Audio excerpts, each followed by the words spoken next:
નમસ્કાર મિત્રો, આજે આપણે વિકળિયા ગામના ગૌશાળાના ગૌપાલકોનું સૌપ્રથમ તો આપણે એમનું સન્માન કરશું કે જે આટલી મહેનતથી આ જોઈ શકો છો કેટલી બધી ગાયોનું તે સંરક્ષણ કરી રહ્યા છે, એમની સેવા કરી રહ્યા છે. તો સૌપ્રથમ એમના ગામના આગેવાન શ્રી એમનું છે એ શાલ ઓઢાડીને સન્માનિત કરશે.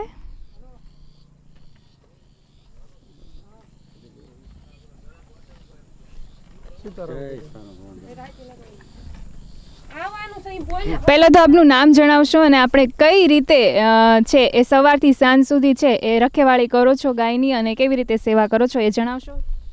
આપણે અહીંયા 45 થી 50 ગાયો છે અને આપણે ગૌસરમાં સર્વ જાય છે. અને અત્યારે આ તળસી દાદા અને કાંતિભાઈ આપણે જે સુરતના છે એને આપણે ઓલાથી આપણે સુરત દૂધ મેકલાવી છે અને આપણું 90 રૂપિયા ભાવનું દૂધ જાય છે. 90 રૂપિયા ભાવનું દૂધ જાય છે અને 70 લીટર જેવું દૂધ અમારું જાય છે. અત્યારે એના લીધે અમારે ગૌપાલન સારું થાય છે, એનો ઘાસ સારો એ બધું સારું આપણે ભાવ સારો મળે છે, એટલે અમે બધી રીતે સારું પડે છે ગાયોમાં પહેલાં કરતાં. એમાં શું છે, પહેલાં તો અમારે ડેરીમાં દૂધ ભરતા હતા એટલે કાંઈ ભાવ કાંઈ મળતો નહોતો. અત્યારે સુરત દૂધ જાય એટલે ભાવ સારો મળે છે પૂરતું, એટલે અમે આને ખાણ નીણ સારો બધો પૂરેપૂરો આપી શકીએ છીએ, કારણ કે અમારે સારું બધું મળે છે એટલે પૈસાનું વળતર. અને ગાયો અમારી ગૌસરમાં બધી વનસ્પતિઓ ખાય અને દૂધ આપે છે અને દૂધ બધું અમૃત જેવું અમારું હોય. બીજા કરતાં ગૌશાળાઓ કરતાં અમારી ગાયોનું દૂધ સારું હોય. એનું કારણ એ છે કે બીજાને તો કોઈ બાંધી હોય, આ તો ગૌસરમાં સરવા જાય છે, બધી વનસ્પતિને એવું બધું ખાય છે, એટલે અમારી ગાયોનું દૂધ અમૃત જેવું ગણ્યું છે બધી રીતે. અને બધી દેશી ગાયો છે અમારી, એક જર્સી કે એસાબ એવી ગાયો નથી, બધી દેશી ગાયો છે. ગીર ગાયું ગણો કે દેશી ગાયું બધી, હા ગીર ગાયું કે દેશી ગાયું છે આપણે, આમાં કોઈ બીજી જર્સી કે એસાબ નથી આપણે. અને બધી ગાયો સારી છે બધી. અને નંદી અમારે ગોપાલભાઈ સુતરિયા જે અમદાવાદથી છે એના લીધે એને અમને ઓલામાં આપેલો છે, ભેટમાં આપેલો છે કે તમે સારો ઉજેર થાય. અમે આવો લઈ ન ગયો 4-5 લાખ રૂપિયાનો આ ખૂટ થાય આમ લેવા જવી તો, પણ અમે નાના માણસો છે લઈ ન ગયું, પણ એ ગોપાલભાઈ અમને ભેટ આપી છે કે આ તમે સારી ઓલાદ ઉજેર કરો, સારી વાસળિયું થાય, સારું ઓલું થાય, એ માટે એને અમારો સહાય છે ગોપાલભાઈ. અને આ અમારો ખૂટ છે જે એને વાસળિયું વધારે આવે છે. અત્યારે 8 વાસળિયું આવી છે અને 2 મોલા આવ્યા છે આપણે વાસળિયું વધારે આવે છે. અને કેટલા વર્ષોથી આપ છે એ ગૌમાતા સાથે સંકળાયેલા છો? હા, અમે પહેલાં મારા બાપ દાદા તો પહેલેથી ગાયું જ રાખતા હતા, પણ હું આ 15-20 વર્ષ પહેલાં હીરા ઘાંતો ને એવું બધું કરતો, પણ મેં કીધું આ ધંધામાં કરતાં જે અમારો પોતાનો ધંધો છે એ કરવો છે. કીધું આમાં સારું પડશે, ગાયોની સેવા થાય છે અને એ સાથે સાથે અમારો ધંધો હાલશે. તો કીધું આ જે આપણે ગમે ઓલું કરવી તો એમાં ન મળે, એ આના ઓલામાં મળે ગાયોમાં, કે આપણે સેવાય થાય અને ધંધો હાલે.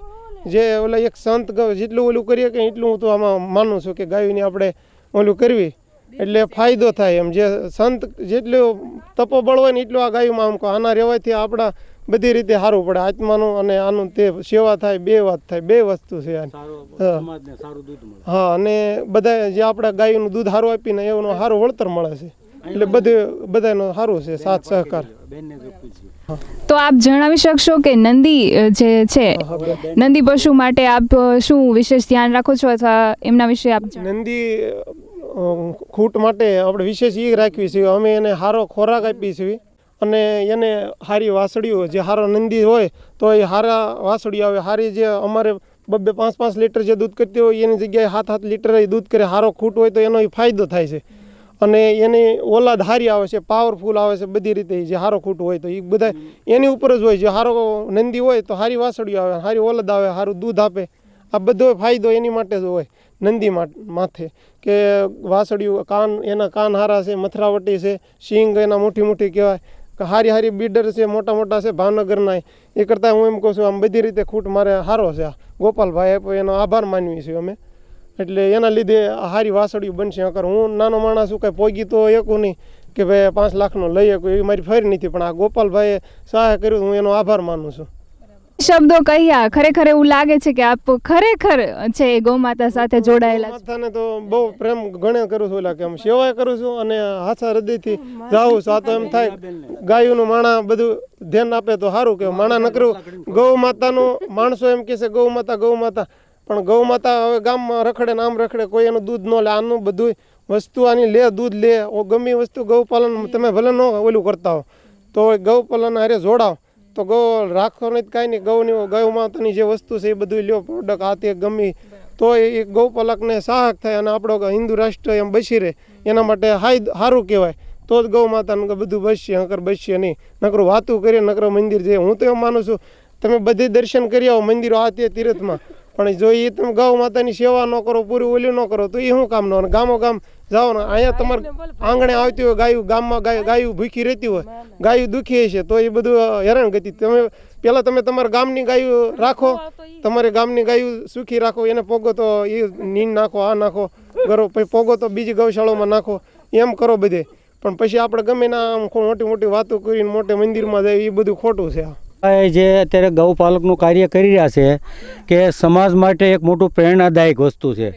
કારણ કે ગાઉ બધી અત્યારે ગામના ઉકરડામાં ગામમાં બધે છૂટી રખડતી હોય, જે પ્લાસ્ટિકની કોથળીઓ ખાય એમાંથી ગાઉ છે ને મોતને ભેટે છે.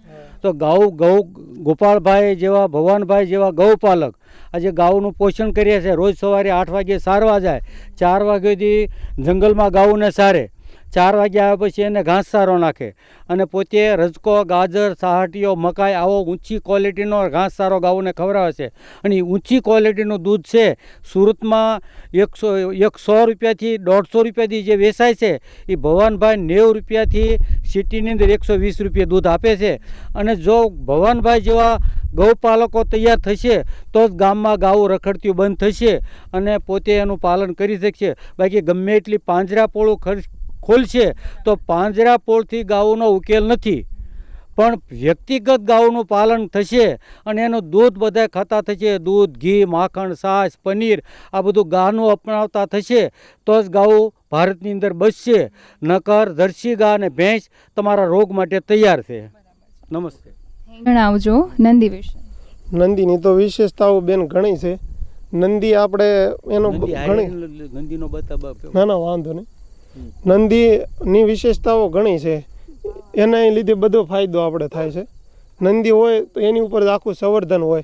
નંદી વગર કોઈ વસ્તુ થતી નથી. સારો ખૂટ હોય તો સારી વાસળીઓ આવે, હકર કંઈ સારી આવે નહીં. આપણે ગામના ઓલે બધે ઓલું રાખ પેળવી ગમે કરવી તો એ બગડી જાય આપણી ઓલાદ, બરાબર? એ આપણી ઓલાદ બગડી જાય છે. અને આના લીધે સારા ગમે, હું તો ગમે એને કહું કે સારા ખૂટ હોય ત્યાં જ લઈ જજો, બાકી જ્યાં ત્યાં ગમે ના તમે ઓલું ન કરતા, અને તો જ સારી ઓલાદ રહે, હકર બગડી જાય એવું છે. ઓકે, થેન્ક યુ, ખૂબ ખૂબ આભાર. આ ગામ છે એ ખરેખર ગૌપ્રેમી છે, ગૌ માતાની એટલી બધી સેવા કરે છે, રક્ષણ કરે છે અને એને જ પોતાનું જીવન સેવા માને છે. એવું આ ખૂબ જ છે એ આહલાદક ગામ છે. હું કહેવાનું ભૂલી ગયું બેન કે આપણે હું આજે ગાયોને ઘાસચારો આપું છું એ હું બધું ઓર્ગોનિક આપું છું. હું આમાં કોઈ જીવ દવા કે એવું કંઈ છાંટતો નથી. મેં કીધું કોઈ રસકો કરું છું. અત્યારે ઝારની સિઝન છે, ઝાર દિવાળીએ હું રસકો કરીશ તો એ રસકો બધો દવા ખાતર વગરનો, ઝાર કરીશ તો દવા ખાતર વગરનો બધું એનું ગાનું સાણ, ગૌમૂત્ર એ નાખીને જ હું એવડું બનાવું છું. બાકી કોઈ વસ્તુ એને ઝેર નાખીને કે નહીં, કારણ કે આપણી ધરતી છે એ આપણી માતા છે, તો આપણી માતાને આપણે ઝેર ખવડાવાય. મારું એવું માનવાનું છે કે આપણી પોતાની માં હોય તો આપણે કંઈ ઝેર નથી દેવાના. તો આ ધરતી છે આપણી માં છે, આપણે કેવી છે તો આપણે એને હું લેવા ઝેર પાવી છે. એ આ ખોટી એક માણસોની માન્યતા છે અને ધરતીને એક ખોટી આપણે નુકસાન કર્યું એવું આપણે માતા માનતા હોય તો એમાં ઝેર ન નાખાય. ગમે બીજો ગાયનો આ ગોબરનો એ ઉકેલ કરી અને ગૌપાલન કરો કે કોઈ ખેતી કરો ઓર્ગોનિક, તો એ એની માટે સારું છે. ખૂબ ખૂબ આભાર. આ છે આ ગામમાં હરેક લોકો છે એ ગૌ માતાની વાતો કરે છે, ગૌ સેવાના બારામાં છે એ પ્રાકૃતિક ખેતી કરે છે અને ગૌ માતાના ખાતરથી જ તે આ બધો જ છે, બધી જ વાડીમાં છે એ પાક ઉગાડે છે. ખરેખર છે એક ગુજરાત માટે અને ભારત માટે પણ આ છે એ ગામ ખરેખર સરાહનીય અને પ્રેરણારૂપ છે. એમાંથી આ જો આવા જ ગામવાસીઓ અને ગ્રામજનોમાંથી આપણે પ્રેરણા લઈએ તો બધા જ ગામડાઓ જો આને પ્રેરણારૂપે ધારણ કરીને આવી જ વિચારધારા સાથે આગળ ચાલે તો ખરેખર છે એ આપણા દેશનો વિકાસ પણ થઈ શકે છે. હું છું ખુશી ચૌહાણ, કેમેરામેન અજયભાઈ, એમ world news channel, Amreli. Thank you.